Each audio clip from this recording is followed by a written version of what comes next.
কুরবানি দিয়েছেন সেই মাংস কিভাবে আপনি বন্টন করবেন সেই সম্পর্কে বিস্তারিত জেনে নেন, সঠিক জানুন। সেই সম্পর্কে মহান আল্লাহ রাব্বুল আলামিন স্বয়ং বলছেন যে ফাকুলু মিনহা ওয়া আতিমুল বাইসাল ফাকির।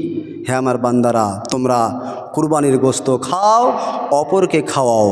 অন্য জায়গায় আল্লাহ রাব্বুল আলামিন বলছেন ফাকুলু মিনহা ওয়া আতিমুল কানিআ ওয়াল মুতাররা। কুরবানির মাংস খাও এবং যারা চায়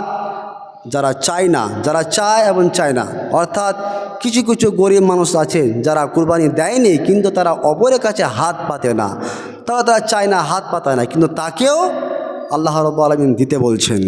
তাহলে বোঝা গেল যে কুরবানির মাংস গোশত যে 3 ভাগে ভাগ করতে হবে এটা ঠিক নয়, তবে কুরবানির মাংস নিজে খান, অপরকে খাওয়ান।